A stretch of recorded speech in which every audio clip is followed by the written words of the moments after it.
के अंदर आपको जो भी चाहिए, आप उस पर अपनी नजर रखो, उस पर फोकस रखो और उसको लगातार तब तक फ्रेम करते रहो जब तक कि वो आपकी जिंदगी का हिस्सा नहीं बनता। राइट? अब इसमें कुछ चैलेंजेस कहां पर आते हैं जिसकी बात मैं आपसे करूंगा, और जो आपका डाउट भी था वो आपको और यहां पर उसका जवाब बढ़िया से मिलेगा। और ये हम सबकी कहानी होगी, खाली इसका ही सवाल नहीं था, वो हम सबकी कहानी है कि जब हम एक बार करना शुरू करते हैं, देखना शुरू करते हैं, ट्रेनिंग में आते हैं, बेसिकली हम पर असर पड़ता है हर माहौल का। हम ट्रेनिंग में आए, किसी सफल इंसान के संगत में आए, उसके साए में आए, हमारी एनर्जी चेंज होती है, हम पर फर्क पड़ता है। ये इंपॉर्टेंट नहीं है, इससे ज्यादा बड़ी बात यह है कि जब हम यहां से निकल कर बाहर जाते हैं, जब हमारे पास वो ट्रेनर नहीं होता, वो ट्रेनिंग्स नहीं होती, वो माहौल नहीं होता, तब हमारे पास कौन होता है?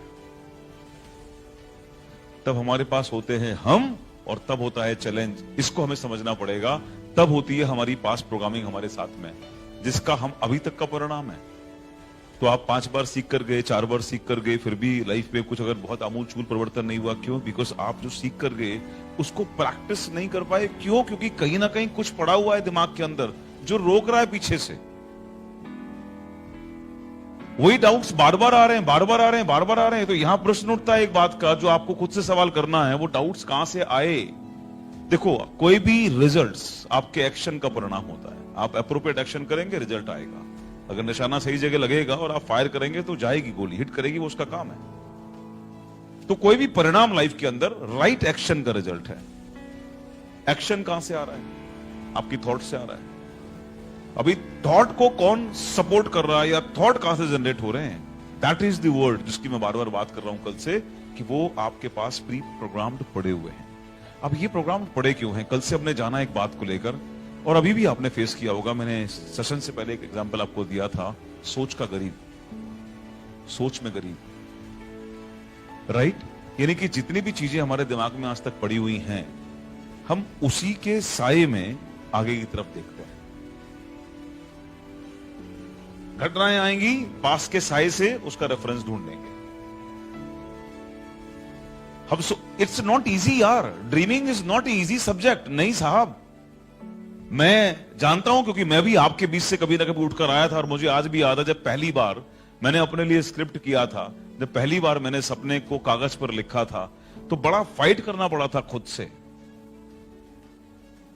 बहुत ऑनेस्टली बहुत मुश्किल थी। जब मैंने पहली बार अपने लिए लिखना शुरू किया, अपनी हैसियत से, अपनी सोच से बड़ा मुकाम, तो मैं बहुत सोचने के बाद मर्सिडीज नहीं लिख पाया था उस पर। सॉरी, उसमें BMW भी नहीं थी, जैगुआर नहीं थी, उसमें मर्सिडीज कुछ भी नहीं थी, उसमें कोई बड़ी कार भी नहीं थी। बहुत मुश्किल से खुद को ये यकीन दिला पाया था। That is the most important thing. आपका खुद का यकीन, यही आपके लिए काम करेगा। तो मैं I was in Hong Kong at that time, और मैंने जब वो पहली बार लिखा था, तो बहुत मुश्किल से मैं अपने लिए एक, मरने से पहले यार एक कार तो जरूर होगी, क्योंकि जिस परिवेश से आया था वहां पर मेरे घर पे भी कार नहीं, मेरे परिवार में कार नहीं, मेरे खानदान में किसी को मैंने ओन करते हुए नहीं देखा था। तो उस बात पर मेरे जहन में यकीन ही नहीं था। अब वो एक दिन था जो मुझे फाइट करनी थी खुद को यकीन दिलाने के लिए। तो संघर्ष अंदर चल रहा था। तो मैंने बहुत मुश्किल से लिखा था, मेरे पास एक कार होगी, एक घर की कल्पना करके उसको लिखा। ये आपने भी काम किया, राइट? अभी किया ना आपने भी ऐसे कुछ काम? ये सब कुछ करने के बाद में अगला स्टेप मैंने उसको फॉलो किया।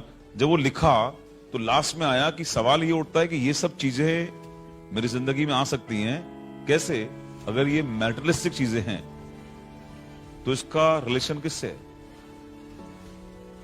सिंपल, वो गाड़ी मारुति हो या BMW हो, उसका क्या रिलेशन है? वो शोरूम वाला आपको नहीं देखेगा, आपकी जाति नहीं पूछेगा, वो आपका नोट देखेगा। तो सिंपल, ये जिंदगी जो मेरी डिजायर्ड लाइफ है, ये जिंदगी जीने के लिए मुझे क्या चाहिए? मुझे ये जानना है अब स्पेसिफिक कि मुझे इसे करने के लिए, जिंदगी ओन करने के लिए कितना पैसा खत्म। तो वो मेरे दिमाग को एक क्लैरिटी मिलेगी। And it was a tough, because उस समय एवरेज इनकम मेरी लगभग 8-10 हजार रुपए की थी, और जो मैंने ड्रीम बनाया था वो उस समय मेरी सोच के हिसाब से जब मैंने उसको बजट किया तो वो 50,000 रुपए महीने की इनकम का था। 2002 के आसपास ये एक बड़ा बहुत बड़ी फिगर थी मेरी सोच के हिसाब से। तो सिमिलरली हम सभी लोग अपनी सोच में जिस जगह पर पड़े हुए हैं, सक्सेस हमारे लिए क्या है, उस बैरियर को ब्रेक करना और अगले स्टेप पर जाना। It's success for us. So वो लिखा, आसानी से पेन नहीं चल रहा था। आई कैन रिमेंबर की इवन टुडे मुझे पता है वो हाथ मेरा पता नहीं ऐसा लग रहा था जैसे खुद के यकीन के साथ लिखना था ना, तो पता नहीं कितने किलो का हाथ हो गया, वो उठ नहीं रहा था। लेकिन वही एक टाइम था जब मुझे अपनी खुद की एक जो सिस्टम था ना, बिलीफ का पैटर्न, उसको तोड़ना था। मैंने कहा गुरु अगर आज नहीं तोड़ पाया ना तो बहुत मुश्किल हो जाएगा फिर। तो एक फाइट थी, या तो मुझे एक्सेप्ट करना है, क्योंकि वो कागज पर नहीं लिखा जा रहा था, वो मेरे मन और दिमाग में लिखा जा रहा था कि या तो मुझे आज ये काम कर देना है। आज मैं अगर यहां पर अमीर बन गया ना, मैंने यहां एक्सेप्ट कर लिया, तो लाइफ में वो चीजें हो जाएंगी। बट ये मुश्किल हम सबके सामने हमें फेस करनी पड़ती है।